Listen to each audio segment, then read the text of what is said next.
Good morning. It's Wednesday. We're at Psalm 59. I'm not going to read the whole psalm for you, and I'm actually not going to talk about the content of the psalm all that much. I'm going to actually draw your attention to first the title of the psalm and then the footnotes in the psalm.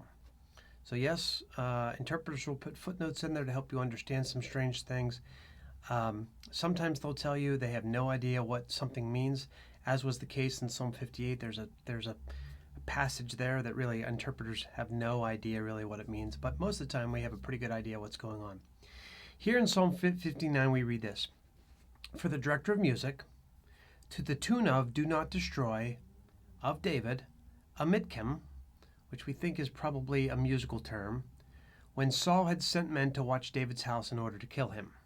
Okay, so the title, which is not inspired, which comes through tradition, which may be trustworthy, largely we just kind of get clues as to what kind of context we're talking about. We learn that this is written to the director of music. It has a tune that it's supposed to be sung to, and we're actually going to get musical instructions in here, and then it gives us some context. So I'll just start us off by saying, I'll read the first 5 verses. "Deliver me from my enemies, O God. Be my fortress against those who are attacking me. Deliver me from evildoers, and save me from those who are after my blood. See how they lie in wait for me. Fierce men conspire against me. For no offense or sin of mine, Lord. I've done no wrong, yet they're ready to attack me. Arise to help me. Look on my plight. You, Lord God Almighty, you who are the God of Israel, rouse yourself to punish all the nations. Show no mercy to wicked traitors." I'll go down to verse 9. "You're my strength. I watch for you. You're God. You're my fortress, my God in whom I can rely." It continues on.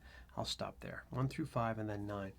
If you look at the footnotes after 5 and after verse 13, it will have a footnote that says a word is used there, selah or selah, that we're kind of guessing as to what it was.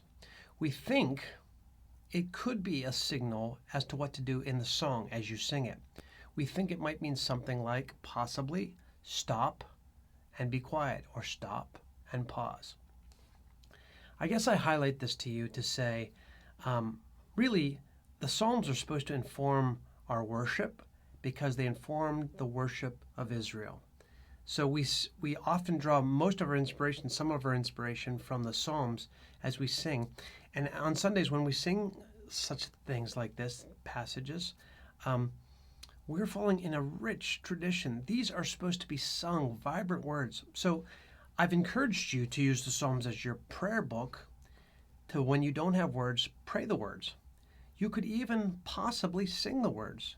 And you would be really in line with the tradition of how the Psalms are used.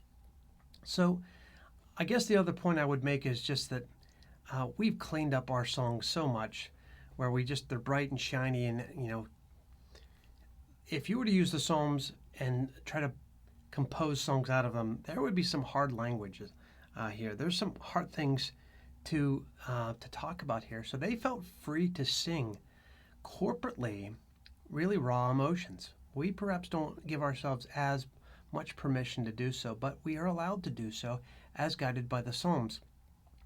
But I love that the Psalms almost always refocus us on something about God. And today I'll give you this one verse as we think about this sung psalm corporately for Israel, 1000 BC all the way here. "You are my strength. I watch for you. You, God, are my fortress, my God in whom I can rely." I wonder if maybe today some of you might want to try that. Could you come up with a little chorus, sing a little tune, borrow something? "You're my strength. I watch for you. You, God, are my fortress, my God in whom I can rely." Maybe you could at least memorize it, carry it with you today as a kind of reminder of singing along with ancient Israel the very deep truths about God as a form of comfort to ourselves. Grace and peace to you.